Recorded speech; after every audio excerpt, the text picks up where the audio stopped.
Viel Spaß bei Pirat oder Seeräuber sterben nie.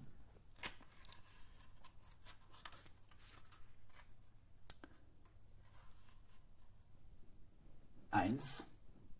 Mundgeruch. Es war der Sommer, in dem er zu denken begann.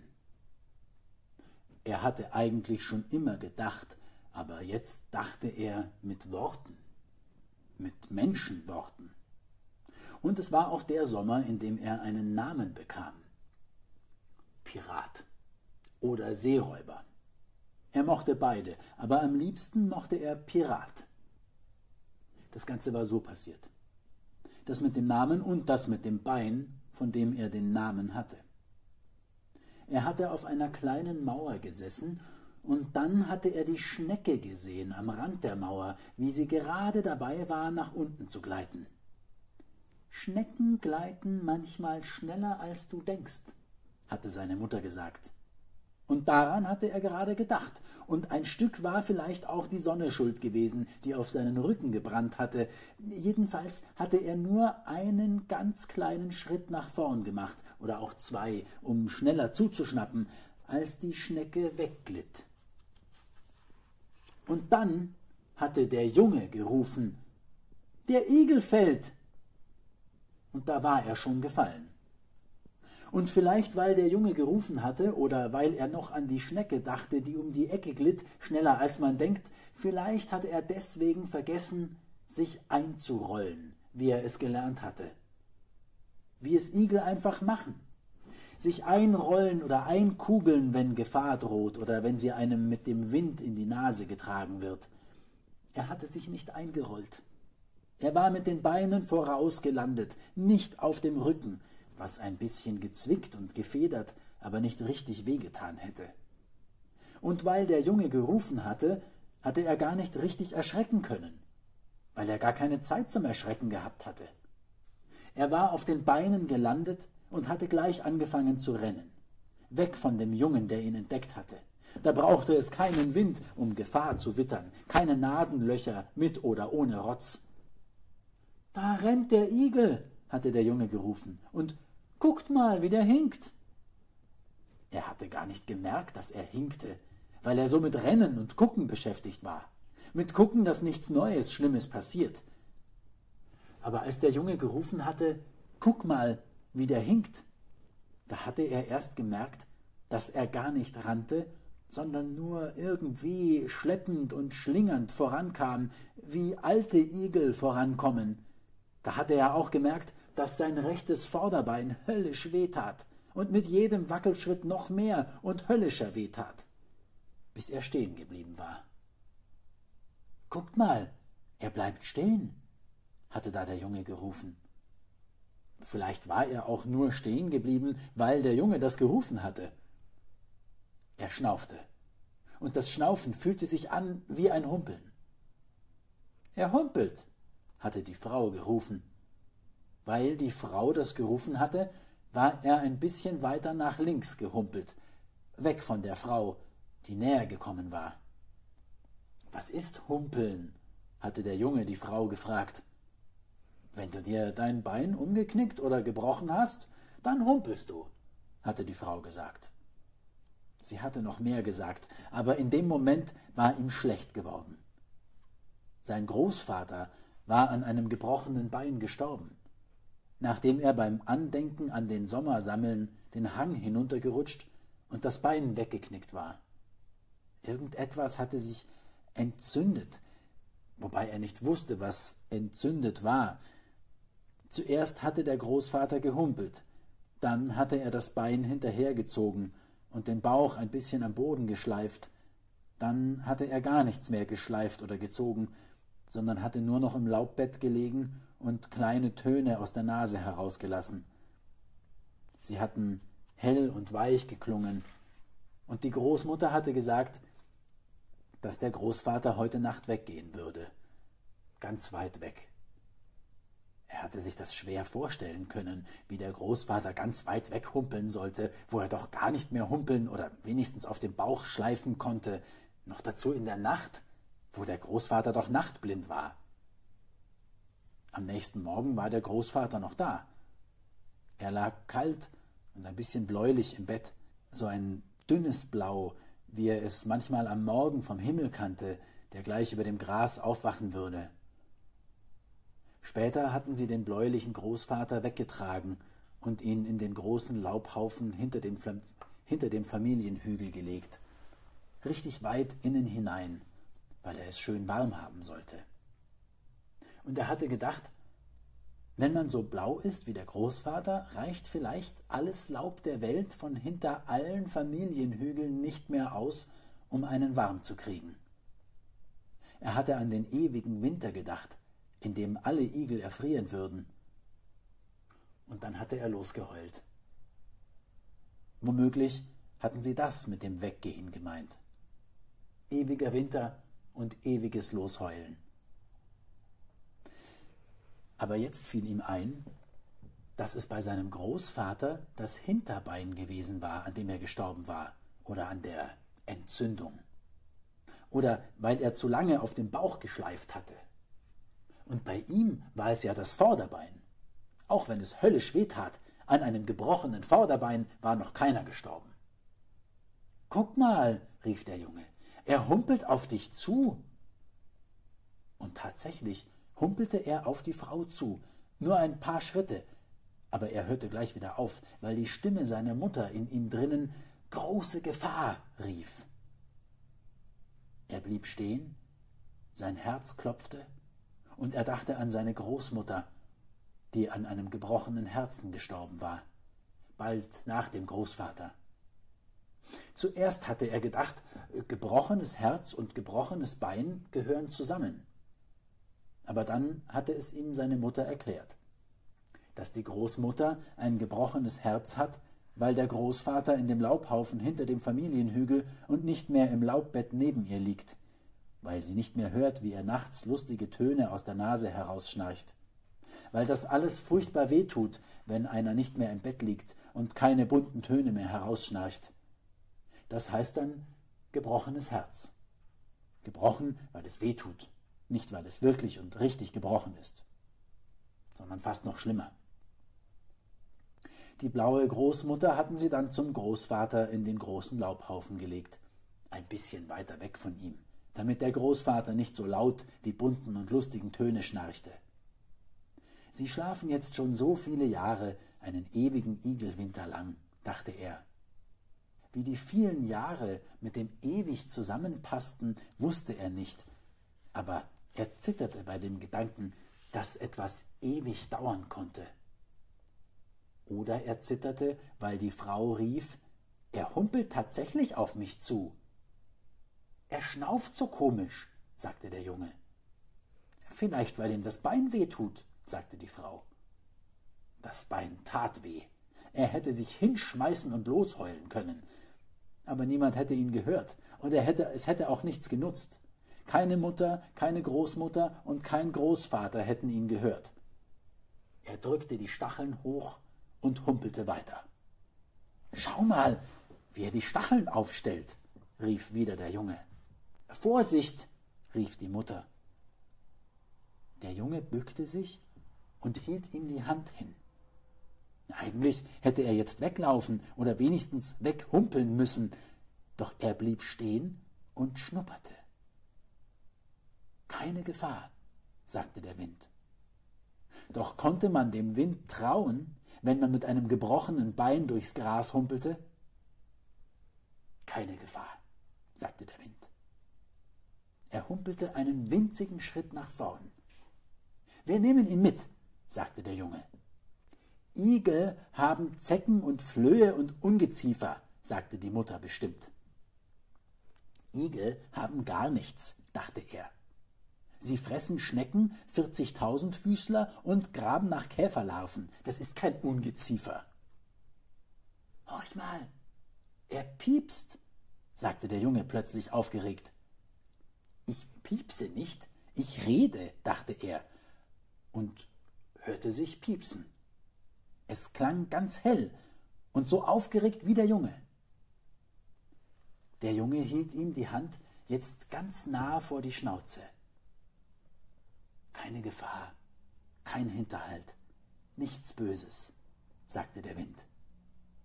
Er piepste noch heller und aufgeregter. »Ich hebe ihn mal hoch«, sagte der Junge. »Igel haben Zecken«, rief die Frau. »Flöhe und Ungeziefer, ich weiß, ich hebe ihn nur mal kurz hoch«, sagte der Junge. »Ich werde nicht gleich todkrank.« »Nichts Böses«, sagte der Wind. Er humpelte noch einen winzigen Schritt auf die Hand des Jungen zu, und es tat höllisch weh. Keine Stacheln mehr, die er gegen den Schmerz hochdrücken konnte. Als der Junge die Hand unter seinen Bauch schob, blieb ihm die Spucke weg. Es fühlte sich an, wie Moos sich fühlen muss, wenn der Wind seine Härchen bewegt. Nur, dass die Hände das Moos und die Härchen waren und sein Bauch auch irgendwie das Moos und die Härchen und dazwischen der Wind. »Er zappelt«, rief die Frau. »Ich zapple, weil ich Moos und Härchen und Wind und alles zugleich bin«, dachte er. »Sein Bauch ist ganz weich«, rief der Junge. »Moos und Härchen und Wind«, dachte er.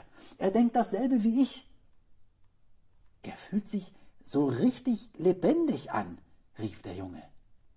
»Was hast du denn gedacht?«, sagte die Frau wieder bestimmt. »Nur weil ich ein gebrochenes Bein habe, bin ich noch lange nicht blau und kalt«, piepste er. Und seine Beine zappelten in der Luft. Bis auf das eine. Das tat höllisch weh und hing herunter. »Er stinkt«, sagte die Frau noch bestimmter. »Na und?«, dachte er. »40.000 Füßler stinken eine Meile gegen den Wind, und von dir, sagt der Wind, Schnattermund. Viel Piepsen und viel Angst dahinter, aber weiches Herz.« »Er stinkt«, sagte der Junge. »Na und? Wenn du morgens aus dem Bett kommst, hast du Mundgeruch.« Die Frau drehte sich um und ging weg. »Mundgeruch«, dachte er. »Schnattermund. Das gehört zusammen.« Und er piepste nicht, er brummte und grunzte. »Gleich habe ich auch Mundgeruch, wenn ich noch länger brumme und grunze«, dachte er. Und er hörte trotzdem nicht auf damit.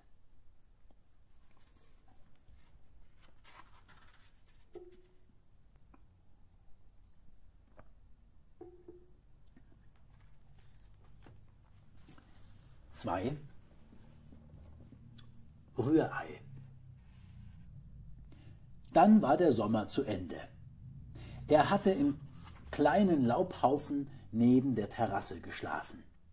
Sie hatten ihm Schnecken und tote Laufkäfer und 40.000 Füßler gebracht, nur keine Schneckeneier, die er so gern mochte. Er hatte ihnen alles erklärt, hatte gepiepst, gebrummt und gegrunzt, und sie hatten gleich verstanden. Wenn sie einmal etwas nicht verstanden hatten, hatten sie in einem dicken Buch nachgeschaut, hatten dann genickt und waren durch ihren Garten gelaufen, als würden sie ihn das erste Mal und in vollem Sonnenlicht sehen. Die Frau hatte aufgehört, Igel haben Zecken, Flöhe und Ungeziefer zu rufen. Mit dem Buch in der Hand sammelte sie jetzt Schnecken für ihn. Überhaupt wusste er jetzt, dass die Frau die Mutter von dem Jungen war und der Mann, der bei ihr herumstand und in die Luft fragte, der Vater von ihm. Sie waren nicht seine Mama und sein Papa, aber sie hießen trotzdem so. Der Junge hieß Paul. Er hieß Paul und war Paul. Das war einfach. Mama, Papa, Paul. Das waren seine ersten Menschenwörter. Die Frau, die der Mann Elisabeth rief, hatte ihm zu den Schnecken, Laufkäfern und 40.000 Füßlern etwas Gelbes, Flockiges und Weiches auf den Teller gelegt. Es war warm und wie lebendig. Sie nannte es Rührei. Rührei war kein Name, Rührei war ein schwieriges Menschenwort. Rührei schmeckte ihm manchmal. Mit dem Rührei gab es noch andere schwierige Wörter. Haferflocken und noch schwieriger Weizenkleie. Weizenkleie war so fein und staubig wie trockener Lehm in den Pfützenkuhlen nach einem langen Sommer. Sie schmeckte ihm nicht, und er musste husten davon. Weizenkleie wurde in einen ewigen Winterschlaf versetzt. Weizenkleie gab es nicht mehr. Aber das Wort merkte er sich, weil es so lang und schwierig war und weil es ihn an die langen Sommer voller Pfützenkuhlen mit rissigem Lehm erinnerte, in denen er sich so gern wälzte. Weizenkleie war ein Wahnsinnswort, ein langes und schwieriges Sommerwort. Haferflocken schmeckten ihm. Haferflocken sahen aus wie die Panzer von kleinen Laufkäfern, nur ohne Käfer. Und ganz viele auf einmal und auf einem Haufen. Haferflocken schmeckten gut mit Rührei. Zusammen waren es zwei tolle Wörter, ein schwieriges und ein einfaches, und sie schmeckten irgendwie nach Abenteuer. Er schluckte und dachte nach. Abenteuer war das beste Wort. Daran wollte er später denken. Er dachte nach, weil Haferflocken mit Rührei irgendwie und eben nicht genau nach Abenteuer schmeckten. Irgendwie Abenteuer war entweder ein halbes Abenteuer, kein richtiges eben, oder es war ein Abenteuer hinter dem Abenteuer. Also fast zwei Abenteuer, aber länger als eins, weil sie hintereinander kamen. Er hörte mit dem Denken auf. An Abenteuer wollte er später denken. Sie hatten viel geschafft in diesem ersten Sommer. Elisabeth, Rainer, Paul und er.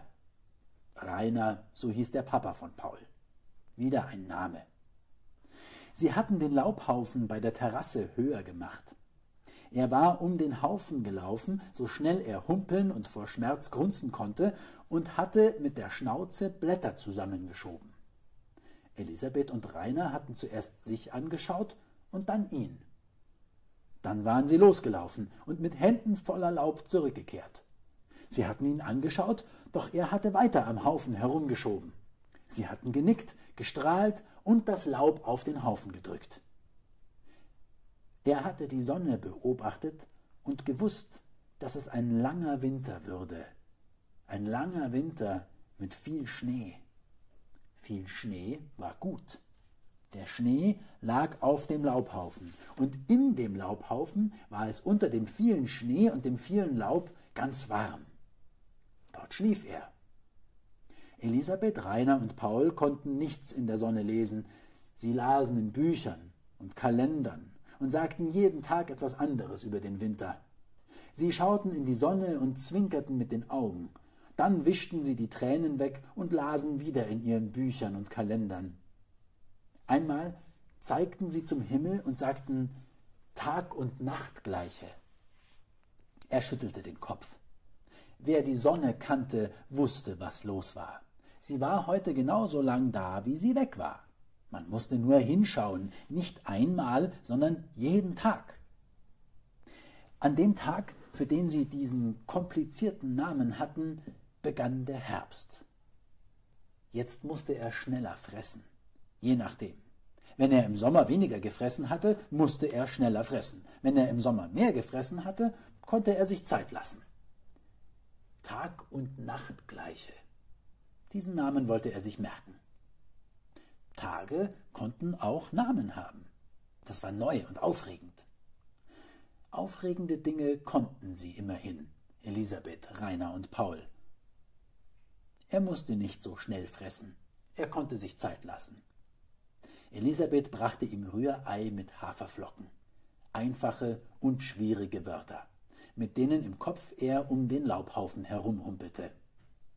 Später, wenn er an die beiden Wörter dachte, musste er auch gleich an das Brennen und Stechen in seinem Fuß denken. Er musste an sich selbst denken, wie er um den Laubhaufen herumgehumpelt und nicht weitergekommen war. Rührei mit Haferflocken. Krankheitswörter. Dann hatte er noch ein Wort gelernt. Paul hatte etwas sehr Dünnes, Weißes, Langes gebracht und es von etwas gewickelt, das wie ein Tannenzapfen aussah. Der Tannenzapfen hieß Spule, Und das dünne, lange und weiße hieß Zwirn. Mit dem Zwirn hatte Paul Stöckchen zusammengebunden, dass am Ende ein kleines Häuschen dastand, nur ohne Wände und Fenster.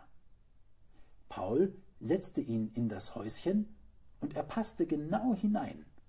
Er konnte sich einrollen oder einkugeln, es passte immer.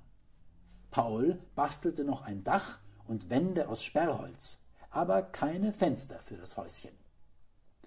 Das Häuschen vergrub er im Laubhaufen, ganz weit drinnen. Und das sollte die Höhle sein, in der er seinen Winterschlaf hielt. Nicht Paul, er. Deshalb war Zwirn ein Winterwort, ein warmes und sehr müdes Winterwort. Spule war ein Wort, das in keine Jahreszeit passte. Spule gefiel ihm nicht, und er vergaß es beinahe. Er mochte keine Tannenzapfen. Dann war es soweit. Er humpelte noch immer, weniger als im Sommer, aber er humpelte noch. Er humpelte, und der Winter kam. Er hatte ihn schon die ganzen letzten Tage gerochen. Winter, hatte der Wind geflüstert. Wenige Flocken nur, aber große Kälte. Er hatte die Stacheln gesträubt. Vielleicht, weil der Sommer so lang gewesen war und der Herbst sich so warm wie ein Sommer angefühlt hatte, also gar kein richtiger Herbst gewesen war, und der Sommer lang wie ein langer Zwirn. Wenn die Sommer lang sind, kommen die Winter schnell, hatte seine Großmutter gesagt. Und sie hatte recht. Vielleicht, weil das gar nicht stimmte mit dem schnellen Winter, sondern weil man so lange denkt, Sommer, Sommer, Sommer, und dann kommt der Winter und man erschrickt, weil man immer noch Sommer denkt. So ähnlich, dachte er, hat sich das Großmutter gedacht. Und jetzt erschrak er wirklich, weil er wusste, der Winter kommt wirklich und ist nicht nur ein Flüstern vom Wind. Er erschrak und piepste. Und Paul erschrak, weil er nicht mehr aufhörte mit dem Piepsen. Elisabeth kam und Rainer kam und alle vier standen sie auf der Terrasse, waren ganz still und rochen in den Wind. Der Winter kommt, sagte Elisabeth schließlich. Der Wind riecht danach. Nicht der Wind riecht, dachte er. Du riechst, was der Wind sagt. Aber immerhin. Alle machten einen Schritt nach vorn und rochen. Wenn du meinst, sagte Rainer. Sie meint nicht, dachte er. Sie riecht. Er piepste noch einmal laut. Er riecht es und Mama riecht es, sagte Paul. Es stimmt also.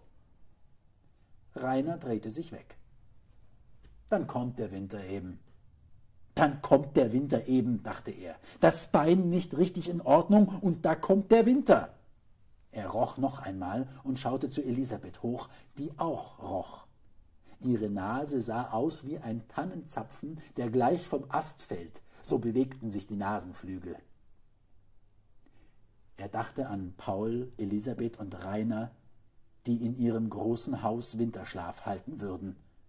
Ganz ohne Laubhaufen, nur mit Schnee auf dem Dach. Mutig, dachte er. Ich hoffe, ich sehe euch nächstes Frühjahr wieder, dachte er. Er schaute Paul, Elisabeth und Rainer an, die irgendwie gebannt in den Wind starrten, und kroch in seinen Laubhaufen.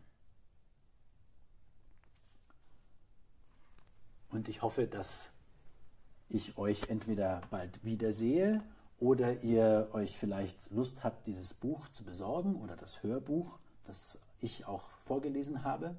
Für heute sage ich einen schönen Nachmittag noch, einen schönen Tag noch, wann immer ihr das anhört, und bleiben wir gesund und guter Dinge.